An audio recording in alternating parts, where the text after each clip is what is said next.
네, 오늘은 하나님의 나라 새로운 패러다임, 예수님의 기도에 대해서 좀 보고자 합니다. 예수님의 기도. 예수님의 기도 안에는요, 굉장히 중요한 부분들이 있었습니다. 그냥 지금 우리가 하는 기도와 비교해 봐도 좋습니다. 우리의 기도는 지금 뭐죠? 우리의 문제가 생겼어요. 그러면 이것을 가지고 하나님 앞에 가지고 나갑니다. 하나님, 이거는 이렇고 이건 이렇고요. 하나님, 이런 부분들은 하나님 이렇게 해주셨으면 좋겠습니다. 라는 것을 하나님 앞에 올려드리며 나아가요. 여러분, 이거를 기도라고 우리는 일반적으로 생각해요. 그러나 성경에서 특별히 예수님께서 보여주시는 기도는 하나님과의 관계와 대화의 측면이 더 컸다라는 것을 여러분 기억하실 수 있었으면 좋겠습니다. 하나님과 대화한다라고 얘기하면 내가 어떤 부분들을 하나님 앞에 쏟아놓고 기도할 수 있어요. 문제가 있어서 하나님 앞에 내어놓고 기도할 수 있어요. 그러나 그 이후에 반드시 가져야 되는 시간은 그분의 음성을 듣는 시간들을 가져야 되는 거죠. 내가 하나님 앞에 기도했어요. 그러면 하나님의 생각과 마음이 어떠한지를 듣는 시간들을 가져야 된다는 거예요. 그래야 우리의 기도가 성장하고 자라가고 더 깊어갈 수가 있습니다. 주일의 예배도 그렇고 사역도 마찬가지고 여러 가지 헌신과 여러 모든 것들도 다 마찬가지예요. 우리가 사역하는 것은 하나님과 관계를 더 깊게 하기 위한 거죠. 예배는 그 예전 안에서 그 예전을 통해서 예수 그리스도를 더 깊이 만남의 은혜가 있는 거. 그러면 어떻게 하나님 나에게 말씀하셨고 내게 말씀하신 것은 무엇이고 나는 어떻게 그 안에 반응하는가, 이것이 우리가 나아가는 모든 삶 가운데 있어져야 되는 거죠. 자, 오늘은 특별히 예수님의 기도에 대해서 한번 보도록 하겠습니다. 자, 첫 번째, 예수님의 기도는요, 군중의 자리를 떠나서 하나님과 교제의 자리로 나아가는 거였습니다. 여러분 어떠세요? 저는 이런 적이 있어요. 큰 교회 다닐 때 이렇게 캠퍼스 교회를 이렇게 섬긴 적이 있었습니다. 세 군데나 캠퍼스 교회를 섬겨요. 그런데 대부분 요즘 수요 예배나 다른 예배들이 되게 어렵잖아요. 성도들이 별로 안 와요. 그러면 제 마음에 어떤 마음이 드는 줄 아세요? 제가 설교자고 예배인도자고 그러면 모든 스태프들이 그런 얘기를 해요. 오늘 아무도 안 오면 오늘 예배 드리지 말자. 여러분, 이런 마음을 갖기도 해요. 너무 성도들이 못 오니까. 여러분, 못 오면 그러면 예배를 드려야 되는가? 여러분 어떻게 생각하세요? 회중이 없어. 그럼 예배를 드려야 될까요? 말아야 될까요? 어떻게 생각해요? 드려야 돼요? 야, 되게 훌륭한 청년이네. 저는 누가 안 오면, 어떤 집사님, 어떤 권사님, 어떤 장로님만 안 오면 오늘 예배 드리지 말자. 그런 마음을 가지고 있으면 꼭 한 명이 와요. 한 명이. 제가 근데 예전에 한 수도원을 간 적이 있었습니다. 수도원. 그러니까 수도원은 수도하는 사람이 있는 거예요. 수도원. 성당하고 다르죠. 성당은 매일의 미사가 있고 미사를 집전하는 사람들이 있지만 수도원은 그냥 수도하는 사람들이 또 따로 모여 있는 곳이 수도원이에요. 개신교의 교회와는 또 다르죠. 근데 수도원에서는요, 사람이 있거나 없거나 계속 예배 순서를 맡은 사람이 예배를 드리고 있어요. 그러면 수도원에 수도자가 없으면 수도원은 어떻게 될까요? 문 닫는 거예요. 어떤 의미냐면 예배를 드릴 사람이 와야 예배를 드린다라는 것은 하나님 중심이 아니라 누구 중심이에요? 회중 중심이 돼버리는 거예요. 예배는 누구를 향한 거죠? 하나님을 향한 거죠. 근데 회중이 있기 때문에 외국에서는 서비스라는 표현을 쓰기도 하는 거예요. 그러나 예배의 1차적인 목적은 누구예요? 하나님이에요. 하나님. 그러니까요, 우리의 기도도 마찬가지라는 거예요. 우리가 하나님 앞에 기도할 때 기도의 제목이 있을 때만 기도하는 것은 뭐가 될 수 있어요? 나 중심이 될 수 있는 거예요. 평온하고 아무런 일도 없고 그러면 우리의 기도가 메말라버리고 아무 문제가 없다라고 얘기한다면 이 기도는 내 중심의 기도고 성경적인 기도가 아닐 수 있다는 거죠. 그러나 우리의 기도가 하나님과의 관계적인 측면으로 나아간다면 이 기도는 하나님과 대화의 측면이 어떻게 더 커져 있는 거예요. 나 하나님 만나러 가. 하나님과 함께 교제하러 가. 하나님과 함께 시간을 보내러 가. 강사인 김창옥 씨가 한 번은 릴스에서 이런 얘기를 하더라고요.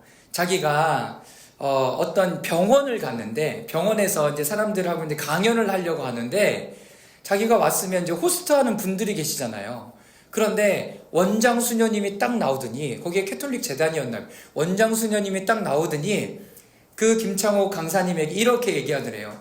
제가 당신을, 강사님을 너무나 만나고 싶었고 이렇게 같이 이렇게 의전을 해야 되는데 저의 기도 시간이 되어서 죄송하지만 끝나고 교제를 나누면 좋겠습니다 라고 얘기하더라고요. 그거를 강연 가운데 얘기를 하시더래요. 강연 가운데. 그러면서 무슨 얘기를 하냐면 꼭 여러분들이 개인으로 보내는 시간들을 확보하라는 얘기를 그 김청욱 강사가 얘기하더라고요. 어떤 의미에 우리의 중심은 누구예요? 하나님과 내가 만나는 것 중심이 아니라 어떤 사람, 어떤 관계, 이게 더 크잖아요. 그런데 우리의 내면, 우리의 영혼, 우리의 삶을 지켜나가는 데 있어서 가장 중요한 건 내가 나의 시간을 홀로 지켜가는 시간이 너무나 필요하다는 거예요. 사랑하는 여러분, 우리 리프레임의 모든 식구들은 그 하나님의 시간들을 잘 지켜가는, 무엇보다도 내가 기도할 제목이 있어야 기도하고 예배하고 이런 시간들을 보내는 게 아니라 우리의 측면을 완전히 어떻게 새롭게 바꿔가야 되는 거죠. 기도는 내가 하나님을 만나러 가는 그 시간을 확보하는 거예요. 확보하는 거예요.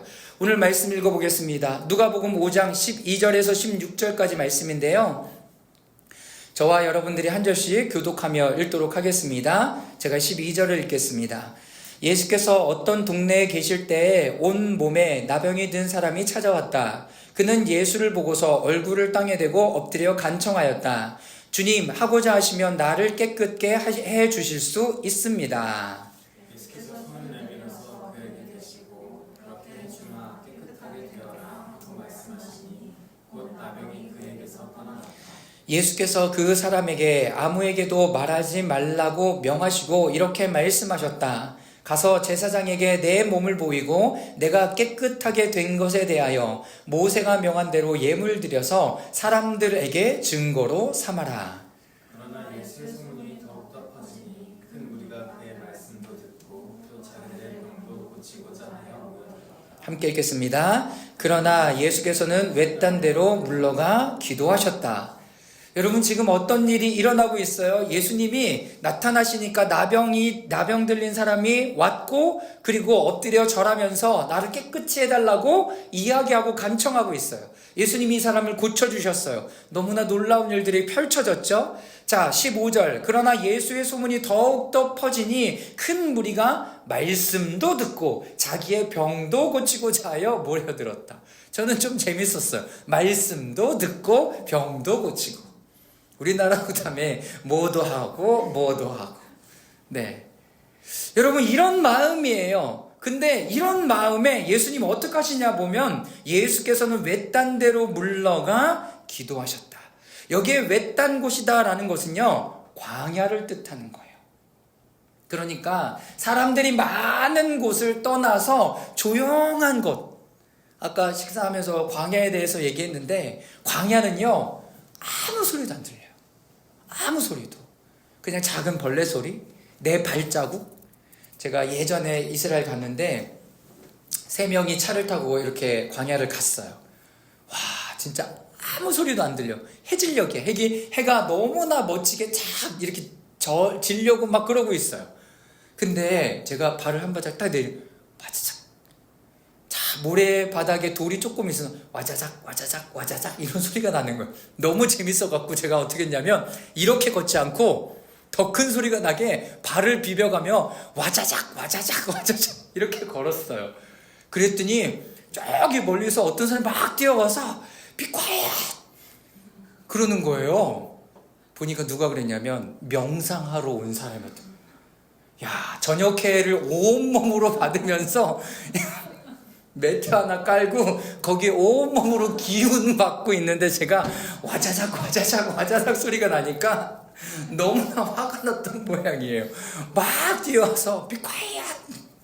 이러더라고요. 여러분, 광야는 아무것도 안 들려요. 내 발소리밖에 안 들려. 내 숨소리밖에 안 들려. 예수님이 그곳으로 가신 거예요. 왜? 외딴 곳으로 가셔서 예수님과 하나님과 함께 교제하려고 가신 거예요. 여러분, 그런데 너무나 중요한 것은 예수님이 이런 시간을 가졌기 때문에 그 능력이 나타난 거예요. 그 능력이 나타난 거라고요. 내가 하나님 앞에 머무는 그 시간이 있을 때 그 시간을 통하여 하나님 일하시고 나를 새롭게 하시고 하나님께서 나의 삶을 통해서 역사하시는 거예요.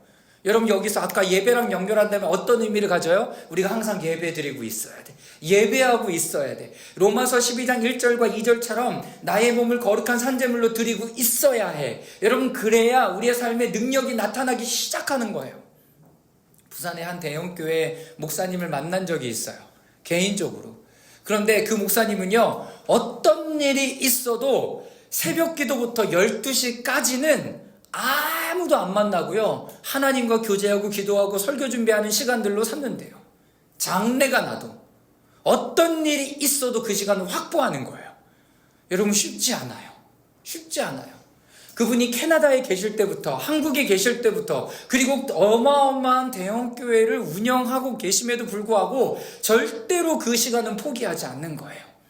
여러분, 다를 수밖에 없는 거죠.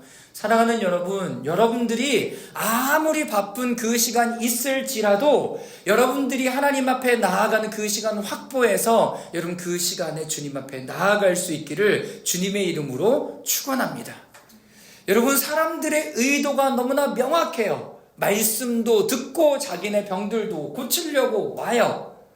여러분, 여기에 관심이 있어요. 그런데 예수님의 관심은 뭐예요? 하나님과 교제하고 대화하고 이 사람들에게 하나님의 나라를 선포하기를 원하시는 거죠.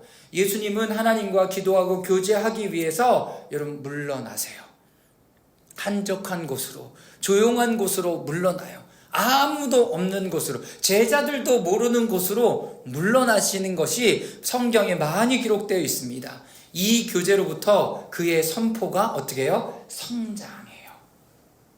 그의 선포가 성장해요. 마가복음 1장 34절 35절 말씀 또 함께 읽겠습니다. 시작. 많은 귀신을 내쫓으셨다. 예수께서 귀신들이 말하는 것을 허락하지 않으셨다. 그들이 예수가 누구인지 알았기 때문이다. 아주 이른 새벽에 예수께서 일어나서 외딴 곳으로 나아가셔서 거기에서 기도하고 계셨다. 아주 이른 새벽에, 아주 이른 새벽에 예수님은 이 부분들이 습관으로 되어져 있다. 그래서 예전에 예수님의 기도의 습관이라는 책이 아예 있었어요. 예수님은 이것을 습관적으로 하셨어요. 그래서 문제가 있을 때만 나아가셨던 것이 아니라 습관을 쫓아서 기도하러 나아가신 거예요. 그래서 우리가 가지고 있는 그 시편 기도는 때마다 시마다 그 기도하는 시간들이 정해져 있는 거죠. 정해져 있는 거예요. 예수님의 기도의 자리는 군중들로부터 떠나 거리를 두고 그 대신 하나님과 교제하며 주님과 시간을 갖기 위해서 가는 것이었습니다. 주님과 시간을 갖기 위해서 떨어지는 거예요. 군중의 자리를 떠나신 거예요. 여기 엄마들, 네, 잘 오셨어요. 엄마 잘 오셨어요. 아이를 놓고, 남편 집에 놓고, 여보 봐줘. 나 기도하러 갈래. 네, 그 시간을 확보하는 거예요. 너무나 잘하셨어요. 청년들도 너무나 마찬가지. 한 주간의 일정을 다 마치고 하나님 앞에 기도하러 나오는 이 시간, 여러분들이 기도가 끝나도, 메시지가 끝나도 여기에 좀 하나님 앞에 머물러 있는 시간들을 전 이렇게 표현하고 싶어요. 즐기라고요. 즐기라고. 우리의 예전의 기도는 기도하는 거였잖아요. 우리도 그렇게 기도해요. 그러나 그것이 끝나고도 하나님 앞에 그냥 머물러 있는 것. 하나님, 저 왔어요. 여러분, 이거 기도 하나면 끝나는 거예요. 그럴 때마다 제가 느끼는 건 하나님이 항상 우리를 기다리고 계신다는 마음이에요.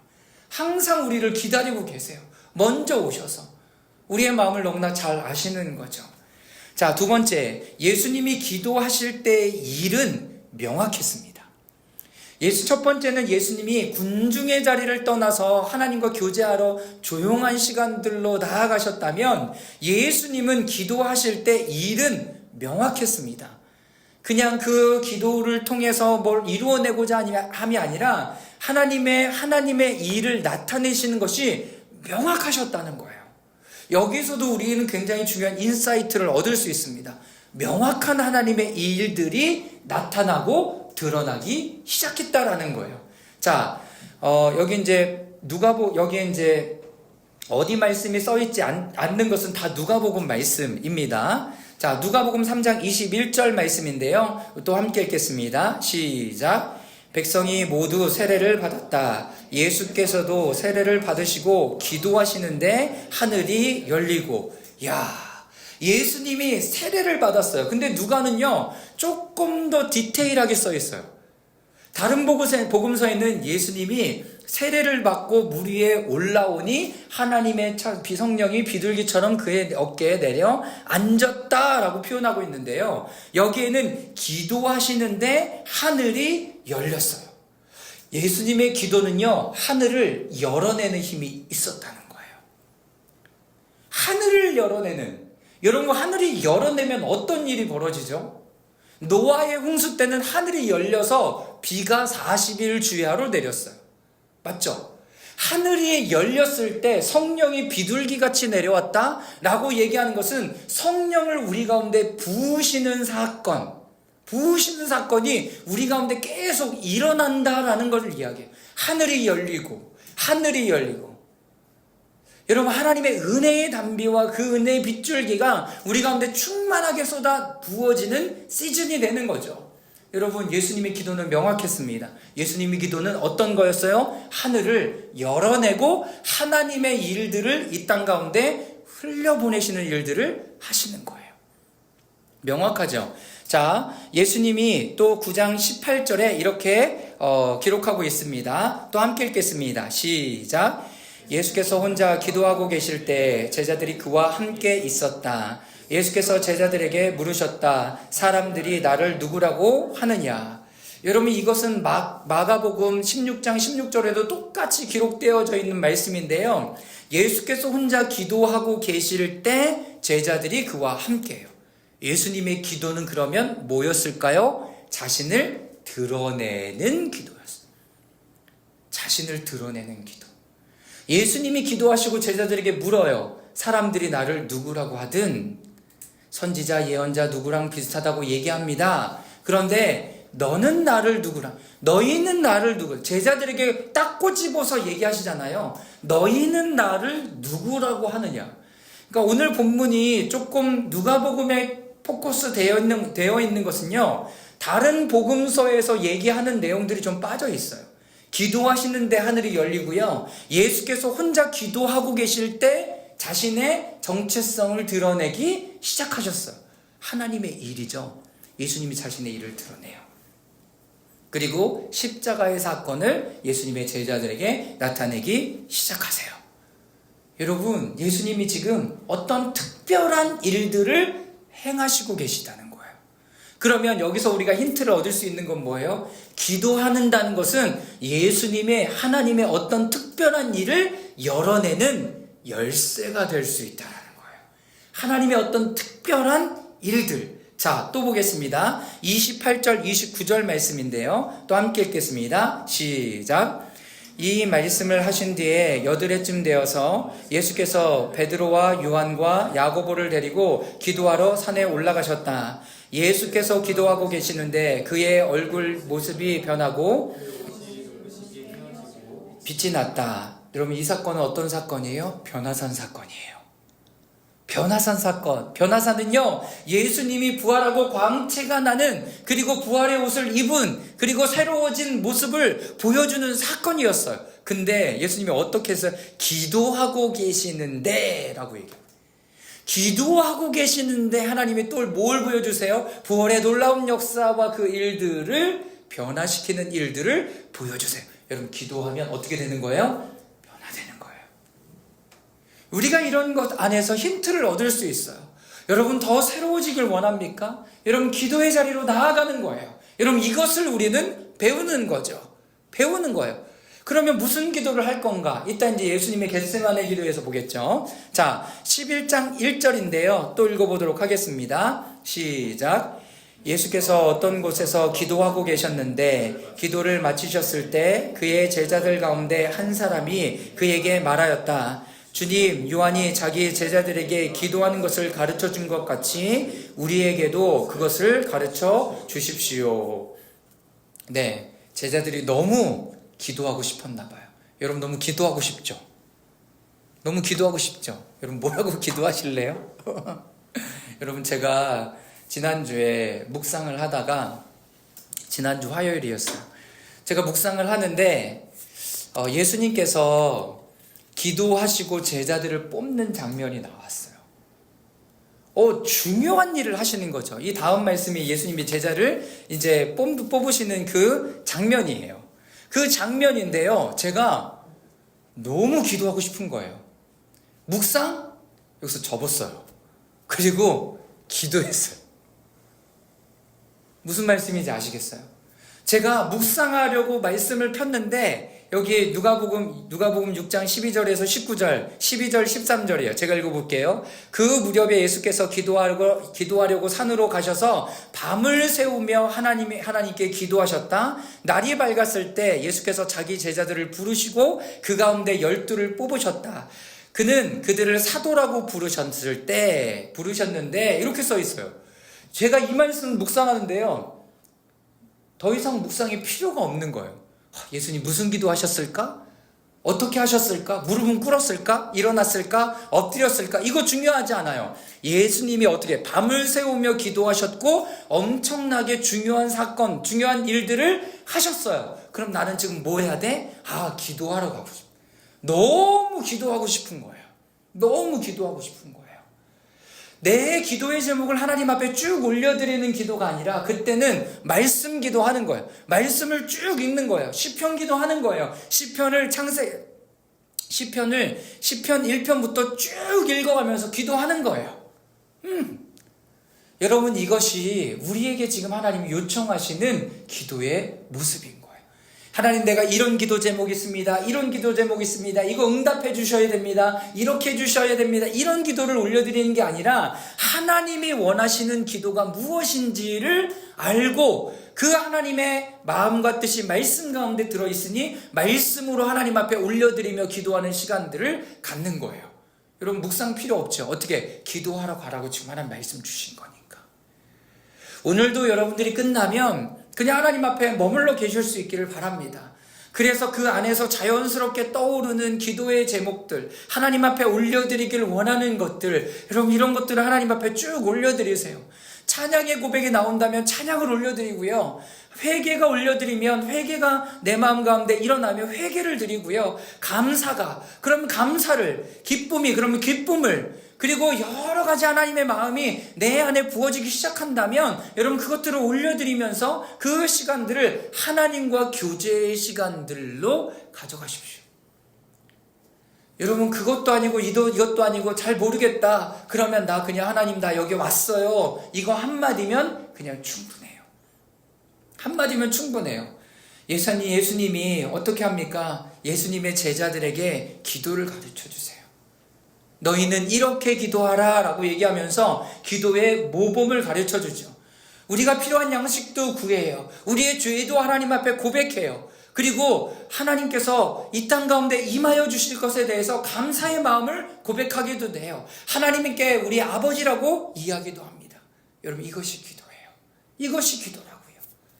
우리의 기도가 어떤 한 곳에 머물러져 있다면 우리의 기도가 주기도문처럼 하나님 아버지를 높여드리고 아버지를 인정해드리고 그분을 찬양하며 하늘의 뜻이 이 땅 가운데 임하시기를, 나에게 일용할 양식도 그리고 나의 죄도 다른 사람의 죄도 용서하여 주시기를 기도하면서 나아가는 우리 모두가 될 수 있기를 주님의 이름으로 축원합니다. 자, 중요한 것은 예수님께서는요 기도하셨을 때 하나님의 엄청난 일들을 열어내기 시작하셨어요. 여러분 기도하면서 나아가십시오. 하나님 앞에 머물고 하나님 앞에 기도함으로 여러분 그 일들을 감당해 나아갈 수 있기를 바랍니다. 자, 세 번째, 예수님은요 자신의 뜻이 아닌 하나님의 뜻을 구하며 그 안에 순종하실 때 기도함으로 나아가셨습니다.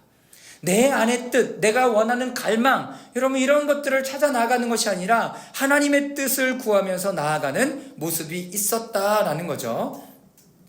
마가복음 14장 32절에서 42절까지 말씀인데요. 또 한 절씩 교독해 보겠습니다. 그들은 겟세마네라는 곳에 이르렀다. 예수께서 제자들에게 말씀하시기를 내가 기도하는 동안에 너희는 여기 앉아 있어라 하시고, 베드로와 야고보와 요한을 데리고 오셨다. 예수께서는 매우 놀라며 괴로워하기 시작하셨다. 그래서 그들에게 말씀하셨다. 내 마음이 근심에 쌓여 죽을 지경이다. 너희는 여기에 머물러서 깨어 있어라. 그리고서 조금 나아가서 땅에 엎드려 기도하시기를 예수만 있으면 이 시간이 자기에게서 비켜가게 해달라고 하셨다. 예수께서 이렇게 말씀하셨다. 아빠, 아버지께서는 모든 일을 하실 수 있으니 내게서 이 잔을 거두어 주십시오. 그러나 내 뜻대로 하지 마시고 아버지의 뜻대로 하여 주십시오. 그런 다음에 돌아와서 보시니 제자들은 자고 있었다. 그래서 베드로에게 말씀하셨다. 시몬아 자고 있느냐? 한 시간도 깨어 있을 수 없느냐? 너희는 유혹에 빠지지 않도록 깨어서 기도하여라. 마음은 원이지만 육신이 약하구나. 예수께서 다시 떠나가서 같은 말씀으로 기도하시고 다시 와서 보니 제자들이 자고 있었다. 그들은 졸려서 눈을 뜰 수 없었던 것이다. 그들은 예수께 무슨 말로 대답해야 할지를 몰랐다. 예수께서 세 번째 와서 그들에게 말씀하셨다. 남은 시간을 자고 쉬어라. 그 정도면 넉넉하다. 때가 왔다. 보아라.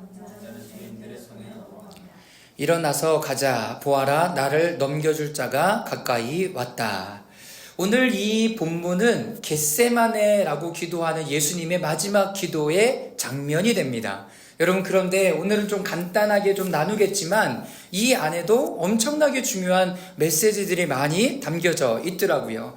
예수님이 이제 하나님의 뜻을 앞둔 기도, 그리고 순복의 마음으로 나아가는 그 기도 가운데 제자들 셋을 데리고 기도하러 가십니다. 혼자 지금 가도 되는 그 자리, 중보해달라고 기도 이 사람들을 데려갔다라고 얘기하면 이 사람들은 중보 못했잖아요. 그렇죠? 너무 피곤해서 자고 있었고요. 또 예수님이 한 시간도 깨어있지 못하냐. 여기는 한때가 아니라 그냥 1hour예요. 1hour. 한 시간이에요. 한 시간. 진짜 한 시간도 깨어있을 수 없느냐. 그 한 시간도 예수님이 이렇게 기도하고 있는데 그 중보를 함께 할 수 없었던 사람들이 바로 제자들이에요. 그리고 이렇게 말하여도 이 사람들은 더 이상 기도를 할 수 없었던 상황 가운데 놓여 있었습니다. 자, 예수님이 그렇게 하신 이유는요, 그들에게 순복의 기도를 가르쳐 주시기 원한 거예요. 순복의 기도. 내 뜻을 하나님 앞에 모두 다 내려놓는 기도라는 거죠. 자, 첫 번째, 예수께서 잡히시기 전날 밤에 드리셨던 기도가 겟세마네 기도였습니다. 성목요일 날 제자들의 발을 먼저 씻기시고요. 6월절 만찬, 그리고 성전에 가셔서 기도하시고 겟세마네에서 또 기도하시고 새벽을 맞으는, 그리고 병정들에게 잡혀가요. 그게 바로 이제 목요일과 그리고 금요일 새벽에 있었던 일이죠. 대제사장에게 잡혀가기 전에 기도는요, 모든 일이 정해졌고 이제 그 일이 실행되는 때를 앞두고 예수님은 이 일을 향해서 왔습니다. 그렇다면 예수님이 놀라며 괴로워하신 기도, 근심에 쌓인 기도는 무엇이었을까? 또 이 시간이 비껴가게 해달라고 하신 기도는 무엇일까요? 예수님의 이 간절함, 비껴가게 해주십시오 라고 얘기하는 것은 우리의 기도와 너무나 비슷하잖아요. 우리가 어떤 일이 당했을 때 하나님 이 기도, 이런 일들이 내게 비껴가게 해주십시오 라고 기도하는 이 일들. 근데 예수님은 자신의 평생을 이 일을 향하여 왔어요. 이 일을 향하여 왔어요. 야, 지금 33년을 이 일을 향해 왔는데 지금 오늘이 그날이야. 근데 뭐라고 기도하고 있어요? 하나님 이 일이 비껴가게 해주십시오. 지극히 인간적이고 육신의 연약함을 가진 기도였죠. 여기서 볼 수 있는 건 뭐예요? 예수님도 그렇게 기도하셨다는 거예요. 33년을 오늘을 위해서 살아왔는데 그 일을 앞두고 자신도 그 일을 감당하기 너무나 버거웠던 거죠. 힘들었던 거예요. 왜? 예수님 뭐를 입고 있으니까? 하나님이시지만 인성과 육신의 몸을 입고 이 일을 감당한다라고 얘기하는 것은 우리가 겪고 있는 수없이 많은 고통과 아픔의 일들을 예수님이 똑같이 겪고 있다라는 거예요. 여러분, 그 기도 할 수 있어요. 하나님 앞에. 이 기도는 안 되는 기도야. 이 기도는 하지 말아야 되는 기도지가 아니라 우리도 이런 기도 하나님 앞에 할 수 있다고. 하나님, 너무 힘듭니다. 나에게 이것이 너무나 버겁습니다. 하나님, 내 육체로 감당이 안 되는 일입니다. 라고 하나님 앞에 기도하면서 하나님, 이 일 비껴가게 해주십시오. 내게서 이 잔이 지나가게 해주십시오. 라고 하나님 앞에 기도하고 있었다는 거예요. 여러분, 근데 이 기도는 내면 안에서 끊임없이 올라오는 또 한 가지 유혹이기도 합니다. 유혹이지. 33년을 이 시간을 위해서 살아왔고 예수님의 신성은 계속해서 우리 가운데 그 예수님 안에서 이 일들을 감당할 수 있는 그 기사와 이적들과 사인들을 끊임없이 보여주고 있었어요. 그런데 내 육신이 이 기도를 방해하며 어떻게 하고 있어요? 나를 유혹하고 이 일들을 감당하지 못하게 하는 거죠. 그러나 예수님은 이 모든 것을 알고 이 시간을 통해 자신의 뜻이 아니라 누구의 뜻이요? 하나님 아버지의 뜻을 여러분 선택합니다. 결정하는 거죠. 우리도 그렇게 기도할 수 있다라는 거예요. 하나님, 너무 힘들다고, 너무 고통스럽다고, 하나님 이 일이 너무나 내게 아프다고 기도할 수 있다라는 거예요. 그러나 예수님이 보여주신 그 본은 어떤 것이었습니까? 하나님의 뜻은 무엇입니까? 라고 결정적으로 묻고 있다라는 거예요. 하나님, 내 뜻대로 하지 마시고 아버지의 뜻대로 갈 수 있도록. 우리라면 또 기도를 덧붙이겠죠. 하나님, 성령의 힘을 더해 주십시오. 성령의 능력을 더해 주십시오. 상황과 환경을 좀 열어주십시오. 제가 그러면 이 일들을 더 기쁘게 감당할 수 있겠습니다. 라는 기도를 저 같으면 플러스 시켜서 했겠어요. 여러분, 이것이 우리의 인간적인 기도예요. 자, 히브리서 5장 7절에서 10절까지 말씀인데요. 우리 다 같이 한번 읽어보도록 하겠습니다. 예수께서 시작. 예수께서 육신으로 세상에 계실 때 자기를 죽음에서 구원하실 수 있는 분에게 큰 부르짖음과 많은 눈물로써 기도와 탄원을 올리셨고, 하나님께서는 예수의 경외하심을 보시어서 그의 간구를 들어주셨습니다. 그는 아드님이시지만 고난을 당하심으로써 순종을 배우셨습니다. 그리고 완전하게 되신 뒤에 자기에게 순종하는 모든 사람에게 영원한 구원의 근원이 되시고, 하나님께서 멜기세덱의 계통을 따라 대제사장으로 임명을 받으셨습니다. 여러분, 이 예수님의 기도에 조금 더 디테일하게 풀어준 것이 히브리서 기자가 이 부분들을 이야기합니다. 예수님은 육신으로 계실 때, 인성을 갖고 계실 때 자기를 죽음에서 구원하실 수 있는 분에게 큰 부르짖음과 많은 눈물로써 기도와 탄원을 올리셨어요. 와, 모든 기도한 거죠. 여기에 큰 부르짖음, 소리내서 기도하셨나 봐요. 많은 눈물, 엄청 우셨나 봐요. 그리고 기도와 탄원을 올리셨어요. 하나님, 이 부분 나에게 감당할 수 있다. 내가 이 부분 어떻게 해야 될지 모르겠습니다.